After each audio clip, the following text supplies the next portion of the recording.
어제 일찍 잠을 잤는데 밤새 여러 가지 일들이 있는 것들을 보면서 그런 생각들을 해보게 됩니다. 정말 우리의 인생이 한 치 앞도 내다볼 수 없는 인생이구나. 얼마든지 우리가 그냥 잘 수도 있고 누울 수도 있고 있을 수 있지만 하나님 앞에 깨어 기도해야 될 때이고 그런 것들이 더 필요한 것이 오늘 우리의 연약한 모습 속에 발견하는 우리의 모습들이 아닌가라는 생각이 듭니다.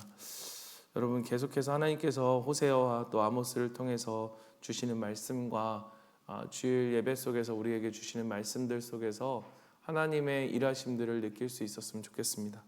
그리고 우리 가운데 하나님 뜻대로 살아가고자 하면 그만큼 사단은 우리를 방해하려 하는 것들이 분명히 있습니다. 우리의 저도 그렇지만 우리의 마음들 또 우리의 생각들 그 영적인 민감함을 가지고 우리가 하나님 말씀 앞에 서고 기도할 수 있는 우리가 됐으면 좋겠습니다. 여러분, 우리가 호세아를 넘어서 오늘 아모스서를 묵상합니다. 아모스와 호세아는 여러분 동시대에 활동했던 선지자입니다. 1절에 보면 여로보암의 시대 지진 전 2년에라고 이야기하죠. 그러니까 이 말씀이 전해진 뒤 2년 뒤에 큰 지진이 일어났다고 성경은 말합니다. 여러분, 여로보암 2세 우리가 호세아를 묵상하면서 계속해서 말씀했지만 그때는 북쪽 이스라엘에 있어서는 전례 없는 유례 없는 그런 최고의 번영을 이루던 때였습니다. 그러나 이때 이들이 이룬 번영은 온전히 하나님의 은혜였죠. 그러나 그들은 하나님의 은혜를 잊었습니다. 하나님이 우리를 어떻게 축복하셨는지를 잊은 그들은 자신들을 위해 그리고 자신들이 이룬 이 번영이라고 생각했던 것이죠. 그래서 경제적으로 보면 가장 잘 사는 시대였던 그 번영을 이루던 그 시기가 영적으로 보면 가장 어두운 시기였습니다. 도덕적으로 가장 타락한 시대. 사실 이미 그들에게 있어서는 돌이키기 어려울 정도의 타락을 경험했던 시대가 있었습니다. 그게 언제였냐 하면 바로 이 여로보암 2세 때보다 80년 정도 앞에 있었던 왕, 우리가 잘 아는 아방 그때였습니다. 당시에 우리가 잘 아는 엘리야가 활동했던 그러한 시대였죠. 그때 이미 북이스라엘이 망했어도 할 말이 없을 그러한 시대였습니다. 그런데 하나님은 그 후로 80년이 지난 지금까지도 그 심판을 유예시켜 주신 것입니다. 그런데 문제는 그들이 이 하나님의 은혜를 알고 그들이 정말로 회개하고 돌이킨 것이 아니라 그들의 상태는 점점 더 악화되어 갔습니다. 이제는 거의 사망 직전에 이른 그러한 상태. 실제로 이 여로보암 2세 이후 30년 후에 북이스라엘은 역사 속에서 사라집니다. 문제는 지금 자신들이 어떠한 상태에 있는지를 전혀 알지 못한다는 것입니다. 그들의 영적 상태가 이렇게 심각하고 위험한 상태라는 것을 그들은 몰랐습니다. 왜 몰랐을까요? 여러분, 왜 몰랐을까요? 증상이 나타나지 않는 것처럼 보이는 거예요. 그들이 지금 잘 나가고 있는 거예요. 떵떵거리면서 한마디로 잘 먹고 잘 살고 있었던 것입니다. 여러분, 그렇다면 하나님께서 왜 북이스라엘에게 이러한 부강함을 허락하셨을까? 왜 이러한 부강함을 그들에게 주셨을까? 여러분, 그것은 이스라엘에게 주신 마지막 기회였습니다. 이 평안의 시대를 그들에게 허락한 것은 그 속에서 자신을 돌아보고 하나님의 말씀을 찬찬히 들여다보라는 것입니다. 여러분, 우리가 너무 살기가 버겁고 여러분, 우리가 정말로 그렇게 먹고 살기 쪼들리면 어떠한 마음이 듭니까?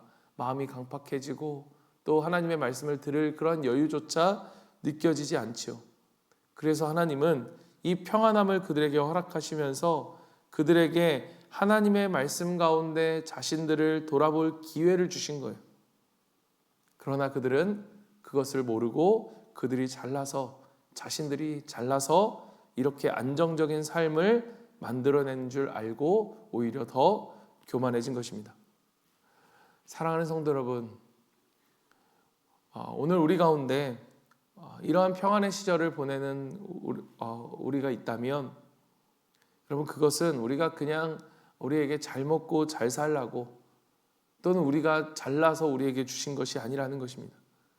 하나님의 말씀 앞에 삶을 돌아보고 삶의 의미를 우리가 생각해보고 정말로 의미 있는 삶을 살아가도록, 다른 사람을 돌보며 사랑하며 살아갈 수 있도록 하나님께서 우리에게 이 평안함을 허락하신 것을 여러분 기억하십시오. 여러분, 우리가 힘들 때는 먹고 사니라 신앙생활을 할 수 없고, 또 여유로울 때는 이제는 살만하니까 이제는 그 고생한 거 내가 다 누리하겠다, 그래서 놀러 다니니라 누리니라 여러분 우리가 신앙생활을 하지 못하면 여러분 이게 얼마나 절망적인 모습이겠습니까? 여러분, 이들에게 주신 이 부강함은 마치 죽어가는 이들에게 그 산소호흡기를 달아서 그들에게 살 시간을 연장시켜 주신 것과 같은 것입니다. 그러나 그들은 더 막 나갔습니다. 기회를 주어도 알지 못하고 여러분 망한지도 알지 못한 채 달려가는 상태. 여러분, 마치 이들의 모습은 그 불꽃에 뛰어드는 불나방처럼 자기가 죽을 줄 모르고 그냥 본능적으로 불을 향해 달려가는 그 불나방처럼 정말 이 절망적인 상태가 바로 이 시대였습니다. 이런 절망적인 시대에 하나님은 어떤 일을 하십니까? 여러분, 그 산소호흡기를 던져버리고 스스로 죽음을 향해 달려가는 이들을 저 같으면 네 맘대로 해라, 지들 맘대로 해라, 어쩔 수 없지, 그냥 손을 털어버릴 것 같은데, 그런데 하나님은 오늘 위대한 일을 하고 계십니다. 그것이 무엇인가 하면 바로 하나님의 위대한 말씀, 하나님의 말씀을 그들에게 보내시는 것이었습니다. 도저히 가망이 없는 것 같은 그런 하나님의 백성들에게 하나님은 가장 귀한 것을 그들에게 주십니다. 그것이 무엇인가? 오늘 1절 말씀처럼 그것이 무엇입니까? 하나님의 이스라엘에 대하여 이상으로 받은 그 말씀, 하나님의 능력의 말씀을 그들에게 주신 것입니다. 여러분, 오늘 이 한 절을 우리가 묵상하면서 여러분, 이 아모스의 이 편지, 아모스의 이 선지자의 이 말씀, 이 한 절에서부터 우리는 하나님의 은혜와 사랑에 여러분 우리가 놀랄 수밖에 없지 않습니까? 여러분, 이 백성을 포기하지 않고, 누가 봐도 이제는 소망이 없고 절망인데 그러한 백성을 포기하지 않고 하나님께서 그 가장 능력 있는 말씀을 그들에게 주신다는 것입니다. 그런데 더 놀라운 것은 그 말씀을 주시기 위해 여러분 드고아의 1절에 보면 드고아의 목자 중 아모스가, 그러니까 드고아의 목자 중 한 사람을 택하십니다. 여러분, 드고아는 북이스라엘 땅이 아닙니다. 지금 북이스라엘 향해 말씀을 선포하시는 그 북이스라엘 위한 말씀을 남쪽 유다의 이 드고아는 예루살렘보다도 더 밑에 있는 남쪽에 있는 그러한 지역, 그러니까 다시 말하면 이 절망적인 북쪽 이스라엘 백성을 살리기 위해 그 말씀을 주시기 위해 남쪽에 있는 한 사람을, 그 한 사람을 불러내신 것입니다. 왜 북쪽 이스라엘은 사람이 없어서 이러하셨을까? 그 말씀을 담을 그릇이 없었던 거예요. 말씀을 담을 그릇이 없어 하나님의 말씀을 주지 못하는 그 상황 가운데서도 하나님은 포기하지 않고 멀리서 한 사람을 불러오십니다. 여러분, 여기서 하나님의 이 열심이 여러분 느껴지십니까? 아무리 영적으로 가망 없어 보여도 하나님은 그들에게 기대를 가지고 소망을 가지고 계시다는 거예요. 이러한 절망적인 인간 속에서도 하나님의 말씀이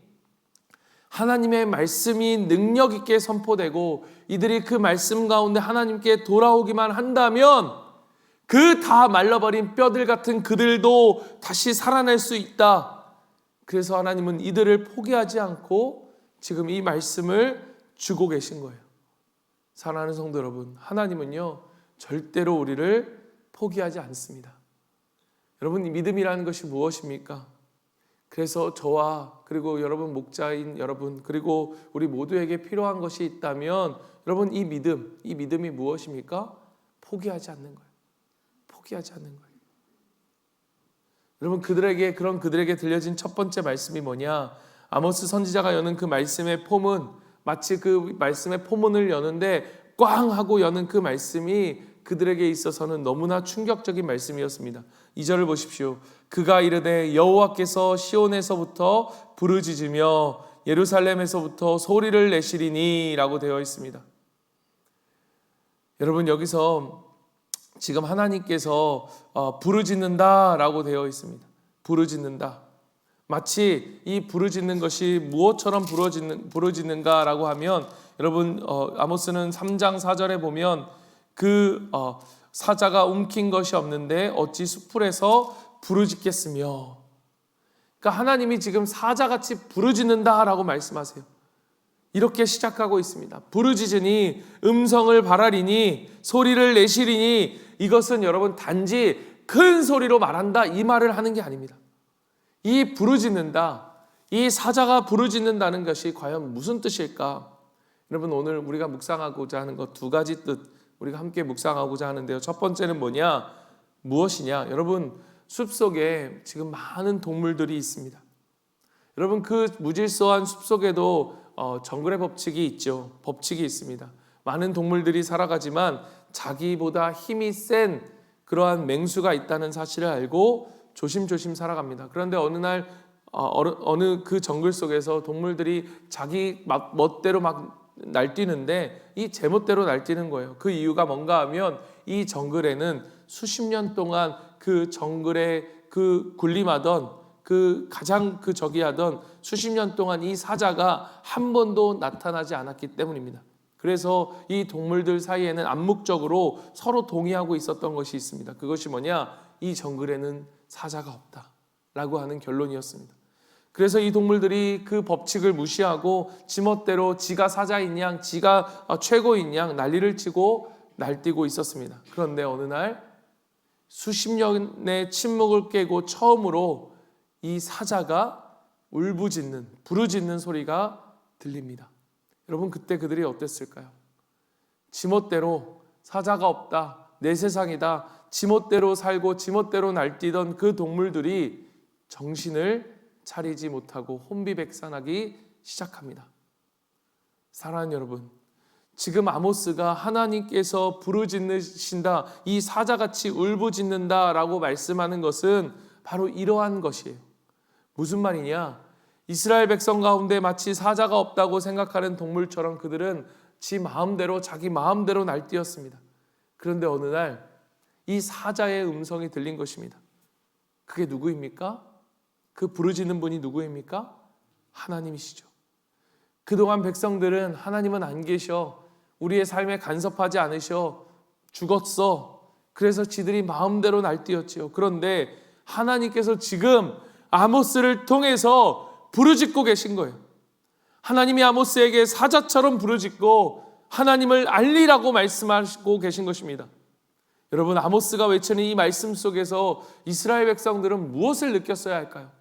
이후에 선포되어지는 그 부르짖고 울부짖는 하나님의 말씀 속에서 그들이 무엇보다 느껴야 하는 것은 무엇이었느냐? 하나님이 살아계신다는 것입니다. 사랑하는 성도 여러분, 지금도 하나님은 살아계십니다. 여러분, 믿으십니까? 하나님은 살아계십니다. 여러분, 살아계신 하나님께서 지금 자신의 살아계심으로 우리에게 무엇을 알게 하십니까? 여러분, 이 말씀, 오늘 이 새벽의 말씀을 통해서 저와 여러분에게 말씀하고 계신 거예요. 내가 지금 여기 살아있다, 내가 곧 살아계신 내가 하나님이다 라고 그분이 말씀하고 계신 것입니다. 사랑하는 성도 여러분, 하나님은 살아계십니다. 살아계신 하나님은 지금도 우리 가운데 계시고 우리의 모든 일들 가운데 그 살아계신 하나님이 통치하심을 여러분 믿으시길 바랍니다. 여러분, 그 다음 말씀에 보면 여러분, 목자의 초장이 마르고 목자의 초장이 마릅니다. 하나님의 말씀이 선포되자 목자의 초장이 말랐다. 여러분, 그 목자의 초장이 마르도록 그 말씀이 강력하고 힘이 있었고 마치 불처럼 모든 것을 말라버리게 만드는 그 불처럼, 여러분, 옛날 한글 개역 버전에 보면 뭐라고 되어 있느냐? 애통한다고 되어 있습니다. 목자의 초장이 애통한다. 무엇이 여러분 더 직접적으로 여러분에게 다가오는지 여러분 모르겠습니다. 그러나 얼마나 그 말씀이 힘이 있었는지, 사자가 힘있게 부르짖는지 초원의 불들이 떨고 있었다는 것입니다. 사랑하는 성도 여러분, 하나님의 말씀 앞에 여러분 두려움으로 서십시오. 하나님의 말씀 앞에 경외함으로 서십시오. 여러분, 오늘 이 살아계신 하나님의 말씀이 우리 가운데 들려진다는 것은 여러분 정말로 축복 중에 축복입니다. 오늘 이 말씀이 우리 가슴에 들려지는 귀한 시간이 되기를 간절히 소망합니다. 여러분, 이 사자가 부르짖는다는 것은 두 번째, 여러분 지금 이것이 무엇을 의미하느냐? 굉장히 긴박한 순간이라는 것을 우리에게 보여줍니다. 아까 읽었던 아모스 3장 4절을 보십시오. 사자가 움킨 것이 없고서야 어찌 부르짖겠느냐. 움킨 것, 여러분 무엇입니까? 그가 무엇을 움켜잡았습니까? 먹이를 움켜잡았죠. 먹이를 움켜잡은 것이 없다면 어찌 부르짖겠느냐. 이 말은 그들에게 있어서 지금 하나님께서 마지막 멸망의 심판, 그들이 하나님께서 움켜쥐고 있는 것이 누구입니까? 북이스라엘 백성. 지금 그들에게 있어서 이 멸망의 심판의 일보 직전에 그들이 있다는 것을 여러분 말씀하고 계신 것입니다. 지금 여러분 어떤 순간입니까? 그렇다면 어떤 순간입니까? 긴박한 순간이죠. 절체절명의 순간이죠. 여러분, 제일 답답한 게 무엇이냐면, 여러분 하나님의 입장에서 가장 마음 아픈 게 무엇인지 아십니까? 이 긴박한 순간에 하나님이 움켜잡고 그 심판이 임박했던 그 순간에 내일 하면 되지 뭐, 다음에 하면 되지 뭐. 여러분, 우리가 내일이 올 줄 여러분 어떻게 아십니까? 여러분, 내일이 우리에게 있을까요? 그런데요, 그 내일을 이야기하는 사람의 특징이 뭔지 아십니까? 내일 가면 그 내일이 또 내일이 된다는 거예요. 그 사람의 내일이 절대로 오늘이 되지 않습니다. 내일은 또 내일이 됩니다. 여러분, 안 된다는 거예요. 여러분, 이 말씀에 이 하나님의 긴급한 마음, 이 긴급성, 이 아모스를 통해서 울부짖는 사자처럼 울부짖게 이 말씀을 선포해라 라고 말하는 이 하나님의 마음과 이 긴급함이 여러분, 여러분의 마음속에 느껴지십니까? 빨리 돌아오라는 거예요. 지금 빨리 돌아오라는 것입니다. 그리고 실제로 여러분 2년 뒤에 어떠한 일이 일어났다고 했습니까? 대지진이 일어납니다. 엄청난 지진이 일어나고 그리고 30년 뒤에 그들은 완전히 멸망하게 됩니다. 사랑하는 성도 여러분, 하나님은 살아계십니다. 그래서 오늘도 우리 귀에 하나님의 이 능력의 말씀을 듣게 하시는 거예요. 여러분, 하나님께 빨리 돌아가십시오. 우리 자녀들을 보면서 그냥 내일 되겠지, 다 크면 되겠지, 10년 뒤면 되겠지. 여러분, 그건 믿음이 아닙니다. 진짜 믿음이라면, 오늘 살아계신 하나님을 우리가 믿는다면 오늘 이 순간이 마지막 날인 것처럼 살아가는 것, 그것이 믿음인 거예요. 하나님의 말씀이 우리 가운데 들려진다면, 그 말씀으로 우리가 돌아간다면 여러분, 우리는 어떠한 절망적인 상황일지라도 우리는 다시 살아날 수 있습니다. 그 말씀이 무엇인지는 여러분 내일 함께 나누려고 합니다. 어쩌면 이 특세 가운데서 가장 중요한 시간이 있다면 내일이지 않을까 싶습니다. 그래서 여러분, 지금까지 안 나온 우리 목원들 혹은 청년들, 자녀들이 있다면 내일은 꼭 깨어서 내일 이 시간에 이 자리에 데리고 오십시오. 말씀을 들을 수 있도록 여러분 간절한 마음을 가지고, 지가 알아서 하는 거지가 아니라 여러분 그 마음으로 여러분 자녀들을 깨우고 이 자리에 데리고 오십시오. 그리고 여러분도 오시길 바랍니다. 이 긴박한 주님의 마음이 저와 여러분에게 들려지기를 간절히 소망합니다. 우리 같이 한번 기도하겠습니다. 여러분, 우리가 기도할 때 이 기도가 좀 있었으면 좋겠습니다. 여러분, 하나님의 살아계심, 하나님, 살아계신 하나님을 좀 알게 해주십시오. 이 풀들이 그 음성 앞에 말라버린 것처럼 하나님 말씀 앞에서도 두려워하지 않는, 그 사자의 음성을 들으면서도 들은 척하지 못하고 내 멋대로 날뛰려 했던 하나님 아버지, 이 시간 우리를 회개합니다. 주님, 오늘 내가 주님께 회개하고 돌아가게 해 주십시오. 내일이 없는 것처럼 살아가는 그 오늘의 믿음으로, 그 하나님께서 우리를 부르시는 그 말씀에 순종하며 살아가는 우리가 될 수 있게 해달라고, 그 마음에 절박한 하나님의 마음을 품고 기도할 수 있도록 주님 해달라고, 이 시간 같이 한번 말씀을 놓고 한 2분 정도 주님 앞에 간절히 기도하겠습니다. 기도합니다. 사랑에 계신